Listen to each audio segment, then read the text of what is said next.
ہم اللہ کا کلام پڑھ کے اپنے ہاتھوں پہ پھونک کے پھر ان ہاتھوں کو اپنے سارے جسم پر پھیر کے جھاڑ دیتے ہیں.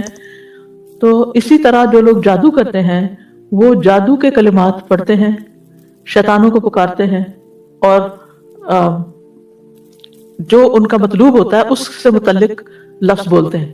جیسے نام لیں گے فلان قتل شد، فلان قتل شد، فلان قتل شد، مثلا یا ان کی طلاق ہو جائے، طلاق طلاق طلاق، وہ بولتے ہیں اور پھر اس ایسے کر کے پھر اس کو گرہ لگا دیتے ہیں.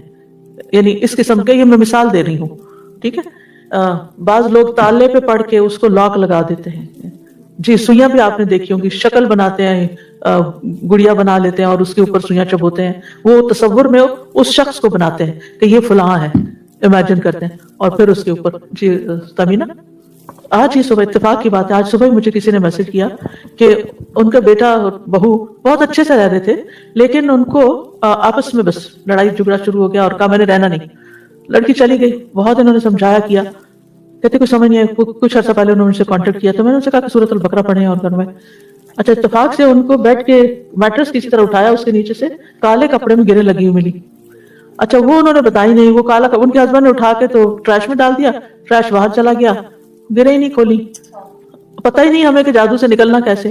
یہ تو الکلام کی برکت سے اللہ نے وہ چیز دکھا دی کہ یہ چیز فساد کی جڑ. اب ہونا یہ چاہیے تھا کہ جیسے نبی صلی اللہ علیہ وسلم پر جب وہ جادو کا اثر ہوا تھا تو وہ کنویں سے نکلوایا گیا تھا، وہ دھاگے جس پر بال تھے آپ کے اور وہ جس پہ ناٹس تھی، تو آپ ایک ایک گرہ کو ایک ایک آیت پڑھتے جا رہے تھے اور ایک ایک گرہ کھولتے جا رہے. وہ 11 گرے تھے اور 11 یہ آیتیں پڑھ کے تو اس جو ہی یہ پڑھا کہ کھولا گیا تو آپ اس کیفیت سے باہر آ گئے. جادو سے ٹوٹ جاتا ہے سورہ ناس سے؟ جی الفلق اور ناس سے ٹوٹ جاتا ہے. السلام علیکم ورحمۃ اللہ وبرکاتہ. استاذہ جیسے کبھی کوئی بولتا ہے نا کہ آپ نا دم کروائیں کچھ کسی سے، اور پھر آپ کے نا ہسبینڈ اگینسٹ ہوتے ہیں اس کے، تو پھر اس میں ہمیں کیا کرنا ہے؟ آپ کو لگتا ہے واقعی آپ کی صحت طبیعت بہت خراب ہو رہی ہے، گر رہی ہے، آپ کے اوپر اثرات ہیں، یا جادو کسی نے کیا ہے، کوئی میڈیسن آپ کو سوٹ نہیں ہو رہی، تو پھر اس میں کیا کرنا ہے؟ علاج کروانا انسان کا بنیادی حق ہے. اگر کوئی شوہر علاج نہیں کرواتا بیوی کا تو اس کا مطلب نہیں کہ بیوی بیمار ہو کے ختم ہو جائے، وہ اپنا علاج کروا سکتی ہے. تو ہم اپنے گھر میں نہیں، مطلب ہمیں ان کی اطاعت کرنی ہے نا، تو اطاعت کس چیز میں کرنی ہے؟ مطلب وہ جو صحیح بات ہوتی ہے. جی ٹھیک ہے نا، جی ایک صحیح بات میں اطاعت کرنی ہوتی ہے. لیکن اگر کوئی ایسی بات ہے کہ جو آپ کی جان مال عزت کے خلاف جا رہی ہے تو اس میں تو اطاعت نہیں کرنی ہوتی. تو جیسے ہم اپنے ہے نا فرینڈ یا کسی کو ایسا کچھ ہے تو ان کو ہم اپنے گھر میں کروا سکتے لا کے اللہ کا کلام، یعنی یہ نہیں کہ آپ کوئی اللہ کا کلام پڑھنے میں کوئی اجازت کی ضرورت نہیں ہوتی. پھر ہسبینڈ کا کوئی اس میں بنی ہے نہیں تو اللہ کا کلام پڑھیں گے نا، اس میں ان کو دیکھیں یہ ایسے ہی ہے. کچھ ہسبینڈ کو نماز پڑھنے پہ بھی اعتراض ہوتا ہے، شاید آپ نے بھی سنا. مجھے کئی خواتین نے بتایا کہ ہمارے ہسبینڈ کہتے ہیں میرے سامنے نماز ہی نہیں پڑھو، تو وہ آ جائیں تو گھر میں فساد ہو جاتا ہے اگر مجھے نماز پڑھتے دیکھ لیں. اب اس کا کیا مطلب ہے کہ عورت نماز چھوڑ دے گی؟ نہیں، اللہ کی عبادت ہے. تو بیماری کے وقت قرآن سے شفا حاصل کرنا بھی ایک عبادت کی قسم ہے، بجائے اس کے کہ انسان غلط ٹوٹ کے اور جادوگروں کے پاس جائے. قرآن سے علاج میں کوئی حرج نہیں. میں یہ تو نہیں کہوں گی کہ وہ کوئی جادو والے اس طرح کے تھے، ایک طرح سے صحیح العقیدہ سیمنگلی کوئی مولانا صاحب امام صاحب تھے. کچھ پیرنٹس نے اپنی اولاد کی کسی ایشو کے لیے ان کو گھر بلایا اپنے، اس اولاد کے اوپر جیسے دم کراتے ہیں نا، دم راقی یا کوئی اس طرح کا، تو وہ انہوں نے کہا کہ اس اولاد کی قد کے برابر دھاگا لائیں.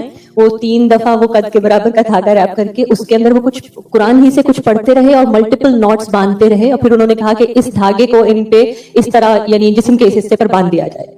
اینڈ اٹ واز لائک کہ بالکل غلط بات ہے، بالکل کلیئرلی بات نہیں، کیونکہ فوراً اس وقت یہ سورہ فلق کی ذہن میں آئی کہ یہ کیوں گرے باندھ رہے ہیں. یہ جادو ہی کی قسم ہے، جادو ہی کی ناٹ لگا کے پڑھنا، چاہے آپ سورت ہی پڑھ رہے ہوں. یہی میں کہنے والی تھی کہ ایگزیکٹلی، کیونکہ لوگ اس کو کہنے کو کوئی نہیں کہے گا کہ یہ جادو ہے، وہ تو کہیں گے نہیں یہ تو امام صاحب فلاں مسجد سے ہم لائے ہیں. This that you have to be very careful کہ یہ اس طرح کے حضرات بھی کر رہے ہیں. پھونک تو مار سکتے ہیں، پھونک مارنا درست ہے، ناٹ لگانا درست نہیں ہے. پانی پہ بھی دم کر سکتے ہیں، لیکن پانی دم کرتے ہوئے گلاس کے بیچ میں پھونک نہیں مارتے، اس سے منع کیا گیا. نبی صلی اللہ علیہ وسلم نے غذا کے اندر پھونک مارنے سے منع کیا ہے. یا پھر یہ کہ جو متاثرہ حصہ ہے، مثلا وسوسے آتے ہیں تو نماز میں بھی آپ اعوذ باللہ السمیع العلیم من الشیطان الرجیم من ہمزہ ونفخہ ونفثہ پڑھ کر تو اپنے دل کی طرف پھٹکاریں. نماز میں بھی آپ پھونک مار سکتے ہیں اپنے اوپر. پھر ایک اور دعا ہے، بسم اللہ الذی لا یضر مع اسمہ شیء فی الارض ولا فی السماء وهو السمیع العلیم. اللہ کے نام سے، وہ ذات جس کے نام کے ساتھ کوئی چیز زمین میں اور آسمان میں نقصان نہیں دے سکتی، اور وہ بہت سننے والا بہت جاننے والا ہے. یہ ایک بہت ہی خوبصورت دعا ہے جو ناگہانی آفات سے بچنے کے لیے صبح و شام پڑھنے کے لیے کہا گیا ہے. سنن نبی داؤد میں ہے، عثمان بن عفان رضی اللہ عنہ کہتے ہیں میں نے رسول اللہ صلی اللہ علیہ وسلم سے سنا، آپ فرماتے تھے جس نے شام کو 3 بار یہ دعا پڑھ لی اسے صبح تک کوئی اچانک مصیبت نہیں آئے گی. یہی دعا بسم اللہ الذی لا یضر آخر تک. اور جس نے صبح کے وقت یہ دعا 3 بار پڑھ لی اسے شام تک کوئی اچانک مصیبت نہیں آئے گی. راوی کہتے ہیں کہ اس حدیث کو روایت کرنے والے ابان بن عثمان کو فالج ہو گیا. ابان حضرت عثمان کے بیٹے تھے.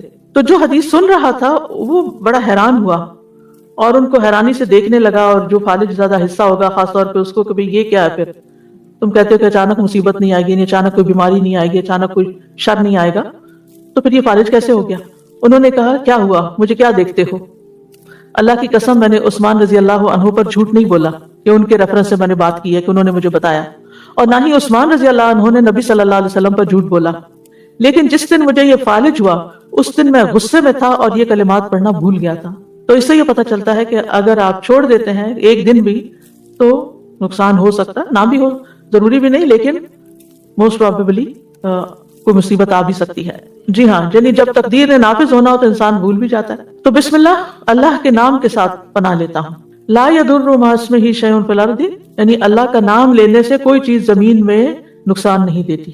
یعنی جو اللہ کے نام کو اپنے ساتھ رکھتا ہے، اللہ کے نام کا ورد کرتا رہتا ہے، اپنے لیے لازم کرتا ہے، اس کو کوئی چیز نقصان نہیں دیتی. یعنی اللہ کے نام سے، اللہ کے نام کی برکت کی وجہ سے کوئی چیز نقصان نہیں پہنچا سکتی، نہ زمین میں نہ آسمان میں. زمین میں تو بہت ساری طرح طرح کی مصیبتیں ہیں، اور آسمان سے یعنی اوپر بلندی سے بارش اتر سکتی ہے، زیادہ برف پڑ سکتی ہے، اولے پڑ سکتے ہیں، بجلی کڑک کے گر سکتی ہے، یعنی کوئی بھی چیز اوپر سے اچانک آ سکتی ہے، یا ہوا کوئی چیز اڑا کے آپ کے اوپر لا کے گرا سکتی ہے، اینی تھنگ.